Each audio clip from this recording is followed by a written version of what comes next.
Assalamualaikum warahmatullahi wabarakatuh. Alhamdulillah, salatu wassalamu ala rasulillah wa ala alihi wa sahbihi wa man walah, amma ba'd. Bapak-bapak ibu sekalian yang dirahmati Allah subhanahu wa ta'ala, alhamdulillah pada malam hari ini kita bersyukur kepada Allah Jalla Jalaluh atas nikmat yang Allah karuniakan kepada kita semua, sehingga pada malam hari ini kita bisa melaksanakan salat Isya secara berjamaah, dan insya Allah akan dilanjutkan dengan salat sunnah tarawih. Mudah-mudahan Allah tabaraka wa ta'ala menerima amal ibadah kita semua, amin ya rabbal alamin. Barakallahu fikum Bapak Ibu sekalian dirahmati Allah. Karena kultum berarti tidak lebih dari 7 menit insya Allah, antara 7 sampai 10 menit insya Allah. Bapak Ibu sekalian yang dirahmati Allah, kalau kita cermati baik-baik dan menghayati satu demi satu dari surah Al-Baqarah ayat 183 sampai 188, di situ berkaitan dengan puasa, mulai dari perintah puasa, kurikulum puasa, sampai buah daripada puasa. Maka di antara kurikulum puasa ataupun ibadah yang dianjurkan bagi orang yang sedang berpuasa adalah luzumud du'a atau kathratu du'a, yaitu memperbanyak berdoa kepada Allah Subhanahu wa taala. Allah berfirman di dalam surah Al-Baqarah ayat 186, "Wa idza salaka 'ibadi 'anni fa inni qarib ujibu da'watad da'i idza da'an falyastajibu li wal yu'minu bi la'allahum yarshudun." Apabila hambaku bertanya kepada kamu ya Muhammad tentang diriku, katakanlah kepada mereka yang bertanya itu bahwa aku sangatlah dekat dengan mereka. Ujibu da'watad da'i idza da'an, dan aku pasti akan mengabulkan doa-doa mereka ketika mereka mau minta berdoa kepadaku. Tapi dengan 2 syarat, kata Allah. Syarat diterimanya doa secara khusus, dan ini juga termasuk syarat diterimanya seluruh amal ibadah kita semua. Yang pertama, falyastajibuli, maka hendaklah mereka memenuhi seruanku. Seruan ya Allah maknanya adalah ittiba'u sunnati Rasulillah sallallahu alaihi wasallam, yaitu bagaimana kita mengikuti sunnah dari Nabi sallallahu alaihi wasallam. Kemudian yang kedua, wal yu'minu bi, kemudian beriman kepada Allah, makna adalah ikhlasun niyyah, yaitu ikhlas kepada Allah Subhanahu wa taala. Kita berdoa, beribadah, sedekah, haji, dan seluruh ibadah yang kita lakukan hanya niatkan karena Allah Subhanahu wa taala. Nah, kalau 2 syarat ini terpenuhi, maka insya Allah doa-doa kita akan diterima dan dikabulkan oleh Allah Subhanahu wa taala. Bapak Ibu sekalian yang dirahmati Allah, di antara sunnah atau contoh yang terbaik yang diajarkan oleh baginda Rasulullah SAW itu adalah bagaimana kita di dalam berdoa hendaknya kita memperhatikan waktu dikabulkan doa itu. Maka bagi orang yang berpuasa, ini yang harus kita pahami baik-baik, bahwa bagi orang yang berpuasa ada 3 waktu yang mustajab bagi mereka. Ada 3 waktu Bapak Ibu sekalian.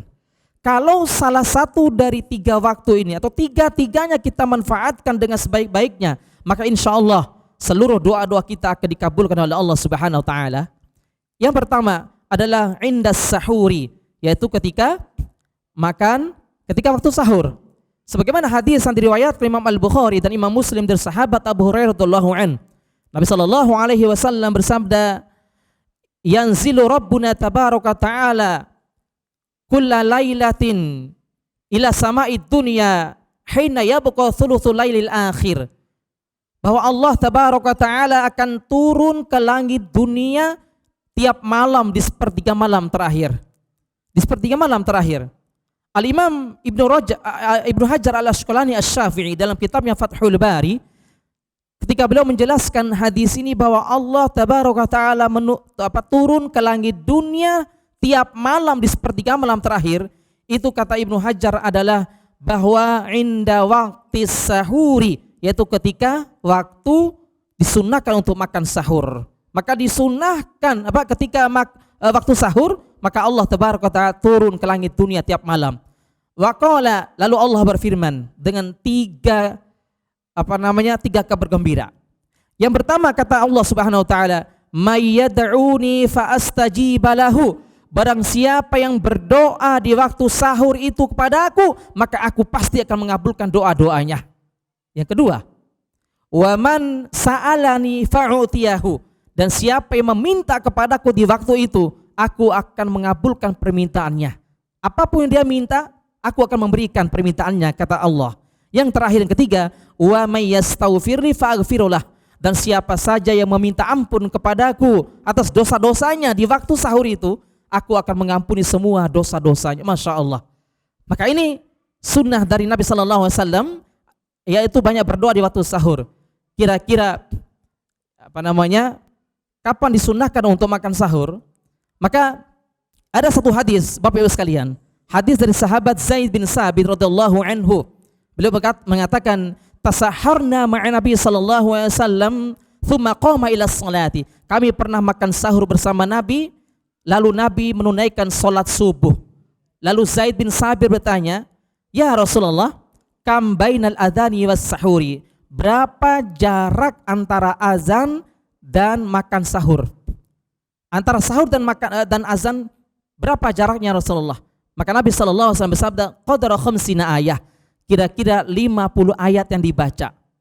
Saya mau tanya Bapak sekalian, 50 ayat yang dibaca kira-kira berapa menit? Tergantung yang membaca. Betul ya? Tergantung siapa yang membaca. Kalau yang membaca itu orang yang sudah lancar, kayak imam tadi kita, Masya Allah, Barakallahu fiik, bacaannya luar biasa. Kalau bacaannya lancar, lebih kurang antara 15 sampai 20 menit. Tapi kalau bacaannya ya masih belajar, mungkin bisa 1 jam. Kan gitu ya. Nah, waktu yang terbaik untuk makan sahur itu adalah kira-kira 20 menit sebelum dikumandangkan adzan subuh. Maka di waktu itulah waktu yang mustajab kalau kita berdoa kepada Allah tabaraka taala. Maka itu yang pertama. Yang kedua, waktu yang terbaik bagi orang yang berpuasa adalah sepanjang hari, dari habis subuh sampai menjelang buka puasa. Sebagaimana hadis yang diriwayatkan Imam Abu Daud di dalam kitab sunannya dari sahabat Abu Hurairah radhiyallahu anhu, hadis ini sahih. Nabi sallallahu alaihi wasallam bersabda, "Thalathatun la turaddu da'watuhum." Ada 3 waktu, ada 3 doa yang tidak akan ditolak oleh Allah Subhanahu wa taala. Salah satunya adalah da'watus shaimi hatta yuftir, yaitu doa orang yang berpuasa sampai dia berbuka.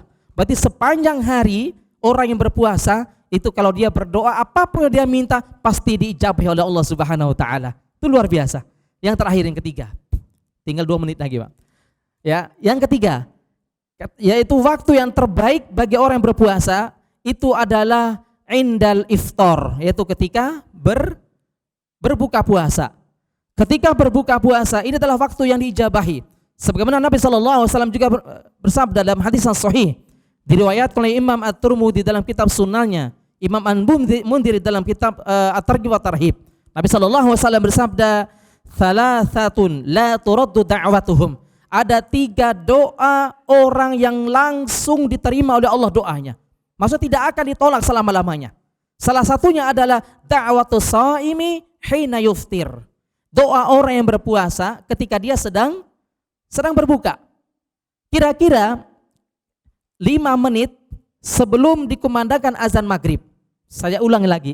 Kira-kira 5 menit sebelum dikumandangkan azan maghrib, maka banyak-banyaklah berdoa kepada Allah Subhanahu wa taala, Bapak sekalian. Kenapa? Karena waktu saat itulah doa-doa kita diijabahi dan diterima oleh Allah Subhanahu wa taala. Tapi kebiasaan kita 10 menit sebelum azan atau 15 menit apa? Apa namanya keliling itu apa namanya? Burit apa? Ngebuburit. Nyari bubur. Ngebuburit maksudnya ya. Itu kebiasaan kita. Padahal waktu saat itu waktu yang terbaik untuk berdoa kepada Allah. Kenapa? Berdasarkan hadis dari Nabi sallallahu alaihi wasallam itu bahwa doa orang yang mau berbuka maka langsung diijabahi oleh Allah Subhanahu wa taala. Pertanyaannya adalah kenapa doa orang yang berpuasa sangat-sangat mudah dikabulkan oleh Allah Subhanahu wa taala. Maka dijawab oleh Al-Imam Ibnu Rajab Al-Hambali di dalam kitabnya Lataiful Ma'arif. Beliau mengatakan li'anna fi syahri ramadhana yajtami'u jihadan. Karena di dalam bulan Ramadan itu terkumpul 2 jihad. Saya ulang lagi. Di dalam bulan Ramadan 30 hari terkumpul 2 jihad, Pak. Yang pertama adalah jihadul lail wa jihadun nahari. Jihad di malam hari yaitu qiyamul lail, yaitu salat tarawih. Dan ingat, salat tarawih baru diterima oleh Allah dan dicatat sebagai sama dengan salat semalam suntuk, harus selesai witir bersama imam. Tidak boleh salat tarawihnya 8 rakaat bersama imam, witirnya pulang langsung pulang. Sebelum witir langsung pulang. Kenapa? Dengan alasan nanti malam lanjut lagi dengan salat apa? Tahajud. Seluruh ulama sepakat ini hukumnya makruh, dibenci oleh Allah dan Rasulnya. Kalau kita sudah sholat tarawih bersama imam, maka hendaknya kita konsisten untuk sholat witir pun harus bersama imam. Sebagaimana disebut oleh Imam Syafi'i juga dalam kitab Imam Nawawi dalam kitab Al-Majmu' Syarh Al-Muhadzab. Ya. Jadi itu yang pertama. Yang kedua adalah jihadun nahar, yaitu berjihad di siang hari. Apa itu jihad di siang hari? Yaitu puasa. Nah, karena 2 jihad inilah maka doa-doa mereka yang berpuasa langsung diijabahi oleh Allah Subhanahu wa taala. Barakallahu fikum. Ini saja yang bisa saya sampaikan, mudah-mudahan bermanfaat. Subhanakallah bihamdik, asyhadu an la ilaha illa anta, astaghfiruka wa atubu ilaik. Assalamualaikum warahmatullahi wabarakatuh.